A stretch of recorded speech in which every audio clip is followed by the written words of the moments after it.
They always underestimate the quiet ones, the ones who watch from the periphery, cataloging injustices with the dispassionate precision of a cartographer charting hostile terrain. She, Karen, president of the newly formed Lakeview Estates Homeowners Association, a woman whose authority was as manufactured as the polyester blend of her power suits, delivered the decree with the smug finality of a monarch. "The structure," she denounced, gesturing vaguely towards my grandfather's cabin, a weathered sentinel that had guarded this patch of earth for 60 years, "is an eyesore and a violation of Aesthetic Code 7.3b. You have 48 hours to commence demolition. No hearing, no appeal. It's non-compliant." Her voice, a reedy instrument of self-importance, echoed slightly in the crisp morning air, a discordant note against the natural symphony of the lake. I merely nodded, my face a carefully constructed mask of neutrality. 48 hours. It was an act of such breathtaking arrogance, such a casual dismissal of history and heart, that it transcended mere pettiness. It was a declaration of war. What Karen, in her incandescent ignorance, didn't realize, couldn't possibly fathom, was that her petty tyranny had just collided with a legacy she was utterly unprepared to confront. She thought she was swatting a fly. She had, in fact, poked a bear that had been hibernating in a den lined with land deeds and legal precedent. They crossed the line, you see, not just any line, but a line drawn in the ink of my grandfather's hand, a line that, once crossed, triggered a cascade of consequences meticulously laid out decades prior. She didn't know I was the grandson of Thaddeus Thorne, the man who practically gave them this lakefront, under terms she clearly never bothered to read. The demolition notice wasn't just paper, it was a gauntlet thrown, and I, a retired land inspector who had spent a lifetime deciphering the silent language of property boundaries and arcane clauses, was about to pick it up with surgical gloves. The game was afoot, but only one of us knew the rules, or indeed, that the entire board was mine. Karen's reign had begun subtly, a slow creep of regulations that initially seemed benign, almost laughable. Approved mailbox colors, lawn gnome height restrictions, the precise shade of beige for exterior paint. She was a maestro of minutiae, her power derived from the collective apathy of residents more concerned with weekend barbecues than the burgeoning dictatorship in their midst. I watched her, observed her methods, the way she'd corner Mrs. Henderson about her unacceptably vibrant petunias, the passive-aggressive notes left on windshields parked fractionally over white lines. Narcissism radiated from her like cheap perfume, choking the air of neighborly civility. My family, my wife Sarah, and our daughter Lily, were my anchor, the reason I tolerated the initial absurdities. The cabin was our sanctuary, a place where Lily learned to skip stones and identify constellations, where Sarah and I had weathered storms both meteorological and marital. Karen's initial salvos against me were minor, a warning about the length of the grass near the cabin's access path, a complaint about the rustic, i.e., unpainted, wood of the small dock. I complied with a cold, internal amusement. Let her think she was winning these skirmishes. My dormant authority, the ingrained precision of my former profession, lay coiled. I wasn't a warrior by nature, but Thaddeus Thorne, my grandfather, had been a quiet strategist, a man who understood that true power often lay not in overt displays, but in the unassailable strength of well-laid foundations. He'd been a land surveyor himself, then a conservationist, a man who saw the earth not just as property, but as a trust. This 70-acre parcel, the lake itself, had been his passion. The HOA, a recent affliction, only controlled the newly developed cul-de-sacs that barely kissed the edge of this vastness. They were tenants on a grand estate, oblivious to the landlord. The small talk, the forced smiles at the occasional HOA potluck, where Karen held court like a suburban queen, were all part of my reconnaissance. I listened more than I spoke, gathering data, observing the fault lines in her manufactured authority. My sidekick, if you could call him that, was old Artie Jensen, a retired NSA signals analyst who lived 2 doors down and whose conspiracy theories usually involved rogue squirrel networks. but occasionally veered into surprisingly astute observations about local power dynamics. "She's building a data file on everyone, mark my words," he'd muttered to me once over the fence, his eyes darting around. "Leverage. That's her game. Pure, unadulterated leverage." He wasn't wrong. The cabin wasn't just wood and stone. It was a repository of memory, a testament to resilience. Grandfather Thaddeus built it with his own hands after returning from the Pacific Theater. Each log a prayer for peace, each stone a monument to survival. It was where my father taught me to fish, where I'd carved my initials next to his on the old oak table. It was where Sarah and I had retreated after Lily's difficult birth, the scent of pine and lake water a balm to frayed nerves. Karen's demolition order, delivered with that dismissive flick of her wrist, wasn't just an attack on a structure. It was an attempt to obliterate a part of my soul, to sever a generational lifeline. "Aesthetic Code 7.3, she'd chirped, as if invoking some ancient, immutable law. I knew for a fact that Aesthetic Code 7.3b had been drafted at her kitchen table the previous Tuesday, likely between sips of Chardonnay and complaints about the pool maintenance guy. This moral violation, this egregious overreach, was the spark. The dormant authority within me, the meticulous patient observer, began to transition into the reluctant warrior. Sarah saw it in my eyes that evening. "What are you going to do?" she asked, her voice quiet, knowing. Lily, sensing the shift in the household's emotional barometric pressure, drew a picture of the cabin, surrounded by a fierce, crayon-drawn dragon. "To protect it, Daddy," she'd said, handing it to me. The justification for what was to come was etched in their faces, in the sanctity of what Karen sought to destroy. This wasn't about a dilapidated building. It was about defending a legacy, about drawing a line so clear, so indelible, that no one would ever dare cross it again. The HOA had forgotten they were guests, not masters, of this land. It was time for a rather pointed reminder. The chill that settled in my bones wasn't fear. It was the cold, hard certainty of impending righteous action.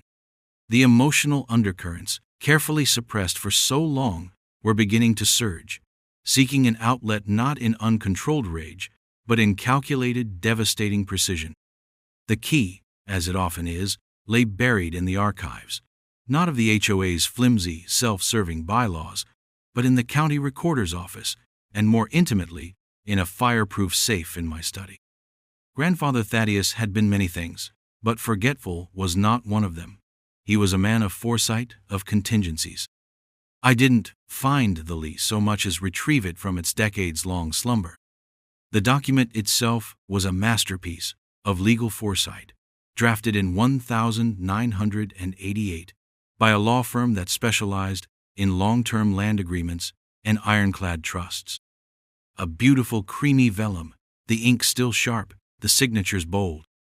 It was a 99-year lease, granting Thaddeus Thorne and his designated heirs exclusive control and use of the entire 70-acre lakefront parcel, including the land upon which the Lakeview Estates cul-de-sacs were now built, for the nominal sum of $5 per annum. $5. The developers who later bought the surrounding farmland to build the estates had, in their rush, either overlooked this encumbrance or, more likely, assumed it was a forgotten relic, an unenforceable ghost from the past.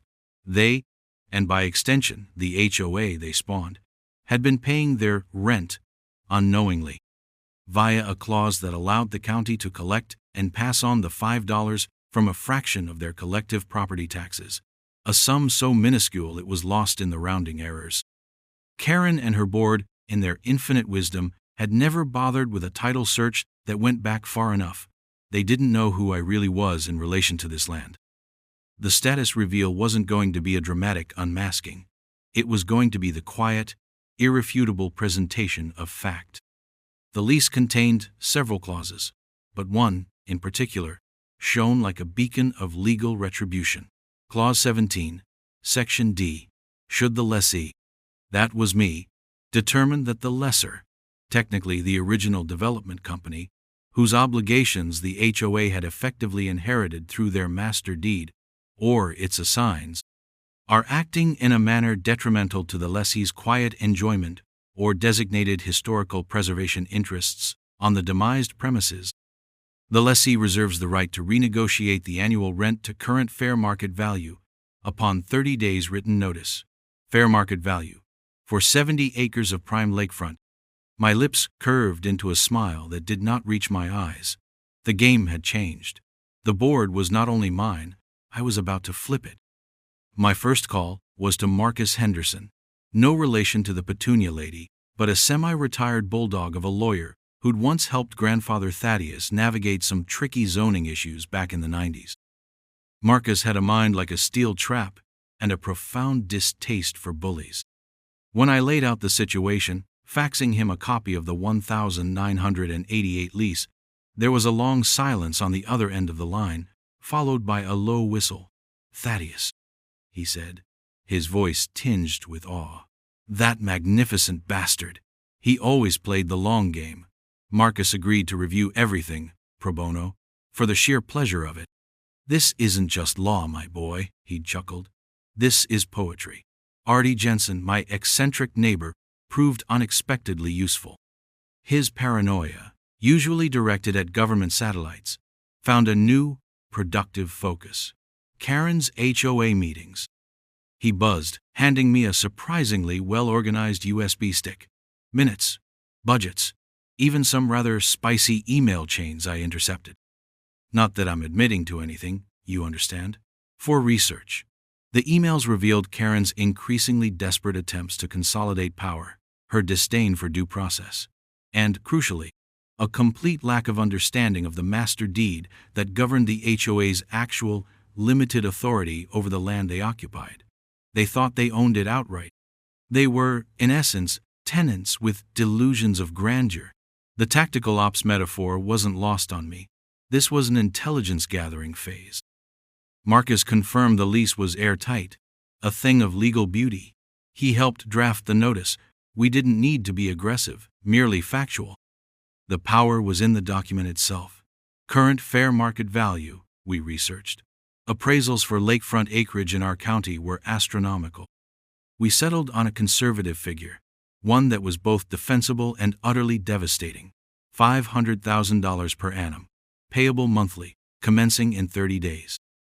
The notice would be delivered by certified mail, return receipt requested, and also by a process server, for dramatic effect and undeniable proof of receipt.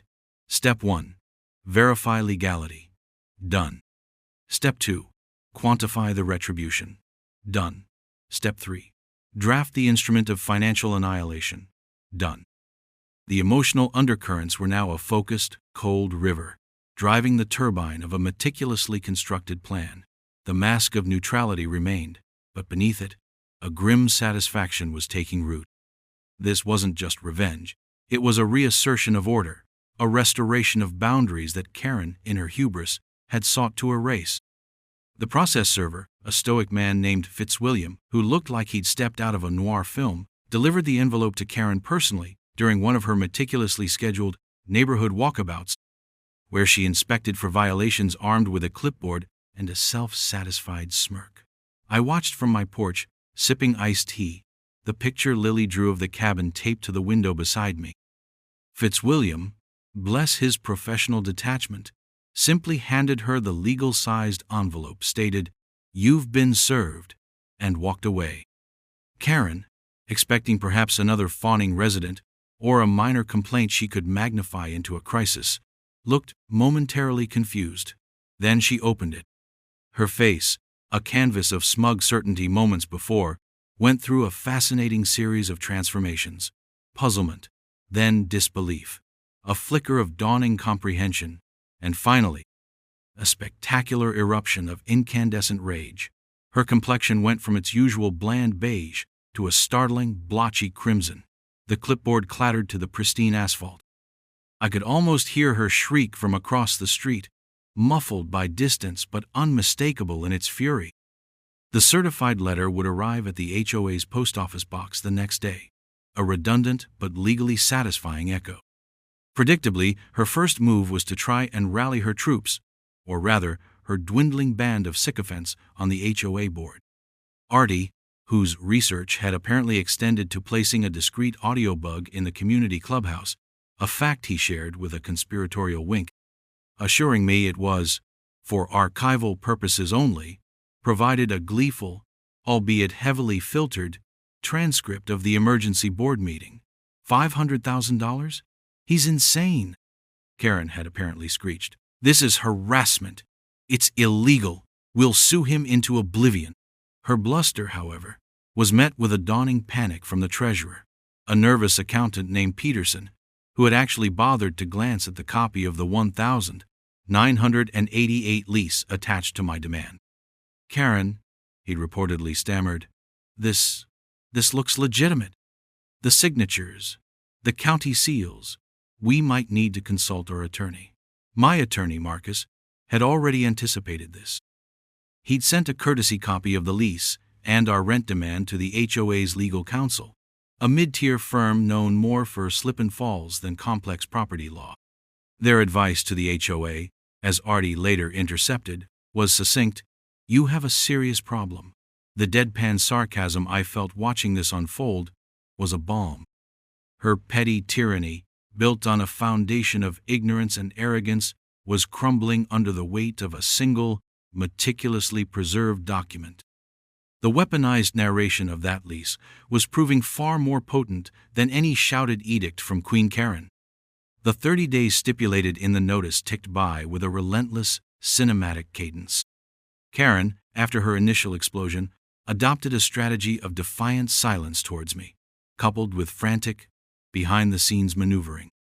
There were whispers of emergency HOA levies, attempts to dig up dirt on me, even a clumsy effort to have the cabin condemned by a pliant county inspector, an effort that died a swift death when said inspector realized whose grandson I was and the hornet's nest he was about to kick. My grandfather had, after all, helped write half the county's land use ordinances. My cold-blooded calm seemed to infuriate Karen more than any outburst could have. I simply went about my business, maintaining the cabin, tending the small garden Sarah loved. I documented every interaction, every ignored communication, every panicked email from the HOA treasurer that Artie shared. Marcus Henderson handled the official correspondence, his letters precise, unemotional, and utterly unyielding. Each one was a nail in the coffin of Karen's authority. The legal filings were minimal on our part. The lease did the heavy lifting. It was a self-executing instrument of justice. The real pressure was mounting within the HOA itself. Residents, initially bewildered by the rumors, started asking questions. Why was the HOA suddenly facing a $500,000 annual expense? What was this ancient lease? Why had no one on the board known about it? The silent majority, the ones who had tolerated Karen's microaggressions for the sake of peace, were beginning to stir. They had been content to let her rule her petty fiefdom, as long as it didn't impact their wallets too drastically. $500,000, however, was a different order of magnitude. That translated into massive fee hikes, something no one wanted. My strategy was simple: let the terms of the lease and Karen's own incompetence do the work. The zoom-ins on documents were happening in real time in the homes of Lakeview Estates residents, as photocopies of the lease, mysteriously appearing in mailboxes. Thanks, Artie, for your community information service, were scrutinized. The fence, the symbolic boundary of my property and my rights, was no longer just a physical barrier. It was the demarcation line between reason and Karen's unraveling delusion. The HOA called an emergency community meeting. The air in the clubhouse, usually stale with the scent of instant coffee and simmering resentment, was thick with an almost palpable tension. Karen stood at the makeshift podium, her face a mask of forced bravado, but her eyes darted nervously. She attempted to frame the situation as an attack, me as a greedy interloper attempting to extort the community. "This individual," she began, her voice trembling slightly despite her efforts to project strength, "is attempting to undermine everything we've built here with an outrageous, unfounded demand based on some archaic piece of paper." A murmur went through the crowd. This was the public reckoning, and she was walking right into it. I sat in the back row, Marcus Henderson beside me, a file of documents resting on his lap. He was a comforting presence, his calm radiating a quiet confidence that belied the legal firepower he represented. I had no intention of engaging in a shouting match. My case was in the paper, in the law. When Karen paused for dramatic effect, expecting perhaps a wave of supportive outrage, a voice from the crowd cut through the silence. It was Mrs. Henderson, the Petunia lady. "Archaic piece of paper?" she asked, her voice surprisingly firm. "My husband is a historian. He says documents like that are the bedrock of property rights. Did the board ever do a proper title search, Karen?" The question hung in the air. Karen sputtered, "That's not the point. The point is this outrageous demand." Another resident, a quiet engineer named Davies, stood up. "Actually, Karen, I think it is the point. If this lease is valid, and our own lawyer seems to think it is, then the HOA has been, shall we say, negligent in its due diligence. And that $500,000 rent? That comes from our fees, doesn't it?" The tide was turning. The rebellion fodder was no longer silent. They were armed with facts, with the dawning realization of how badly they'd been managed. The stage was set not for my defense, but for Karen's dismantling. Karen attempted to regain control, her voice rising in pitch. "He wants to destroy our community. He wants to tear down everything we've worked for." I chose that moment to stand. The room quieted. I walked slowly to the front, not to the podium, but to stand beside it, placing me on equal footing with the residents, not above them. "My name is Thomas Thorne," I began, my voice even measured. "My grandfather, Thaddeus Thorne, loved this lake. He loved this land. When he allowed development on the periphery of his 70 acres, he did so with specific, legally binding conditions designed to protect its character and his family's continued access and enjoyment, particularly of our family cabin." I gestured towards Marcus. "The 1,988 lease is not some archaic piece of paper. It is a legally sound county-recorded document. It grants my family specific rights and, yes, the ability to charge fair market rent if those rights are egregiously violated." I looked directly at Karen. For months, President Allen has engaged in a campaign of petty harassment, culminating in an illegal order to demolish my family's cabin. A cabin that predates this HOA by decades, with no due process, no hearing, simply an edict. That, residence, was the moral violation that triggered Clause 17, Section D. I paused, letting that sink in. The $500 annual rent is indeed the fair market value for 70 acres of prime lakefront. It is a consequence, not a shakedown. It is the result of President Allen overstepping her authority and fundamentally misunderstanding the legal framework within which this HOA operates. I then addressed the residents. "I have no desire to bankrupt this community. I too live here. But the stewardship of this HOA must be responsible, respectful of all property rights, including foundational ones like mine. The cabin stays. The harassment stops." Then came the deadpan tactical strike. "As for the rent, I am prepared to offer a revised lease agreement. The HOA can continue to utilize the land for its current common areas, subject to respecting my family's primary rights to the lake and the cabin's curtilage, for the original sum of $5 per year." A collective gasp went through the room. "Provided," I added, letting the word hang, "that the HOA board undergoes immediate restructuring, starting with the resignation of President Allen, and that new bylaws are adopted, reviewed by independent counsel, to prevent such overreach from ever happening again." The poetic justice was palpable.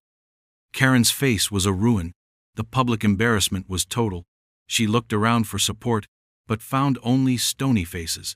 The silent majority had found its voice. The tactical retaliation had become a public reckoning, and she was its sole casualty. The aftermath was swift and decisive. Karen Allen tendered her resignation before the meeting even officially adjourned. A hastily scribbled note handed to the stunned HOA secretary. The remaining board members, humbled and visibly shaken, agreed to all my terms. Marcus Henderson, with a predatory glint in his eye, offered to assist them in redrafting their bylaws, and understanding the nuances of the master deed and my grandfather's lease. It was an offer they couldn't refuse. The 500 demand was formally rescinded, replaced by a new agreement reaffirming the $5 annual rent, but with much clearer delineations of rights and responsibilities. The news spread through the Lakeview estates like wildfire, then, more slowly, through the county. Retired Land Inspector School's HOA on property rights, one local headline cheekily proclaimed. The cabin, my family's cabin, stood untouched, a quiet monument to legacy and the power of meticulous record-keeping. The porch light, which Karen had once complained was non-standard, now burned brightly, a small beacon of reclaimed control, a symbol of return to sanity. The locked gate at the entrance to the cabin's private path represented more than just security. It was psychological closure. The intense personal cost of the fight had been the disruption to my family's peace, the weeks of strategic tension, the cold, calculated focus required to see it through. But the protective loyalty I felt for what Thaddeus had built, for what Sarah and Lily cherished, had fueled my somber resilience. There was no triumphalism, just a quiet satisfaction, the kind a craftsman feels upon completing a difficult but necessary task. The 70-acre lakefront was secure, its future preserved not by shouting or aggression, but by the undeniable authority of a well-drafted lease and the quiet, unwavering application of the law. They tried to kick me out, to erase a piece of my history. They underestimated the power of a man defending his legacy, armed with nothing more than truth, tenacity, and his grandfather's foresight. The lesson, I hope, was etched not just in the HOA's new bylaws, but in the collective memory of the community. Never assume, never bully, and always, always read the fine print. Because sometimes, the quietest man in the room holds the deed to the entire damn lake.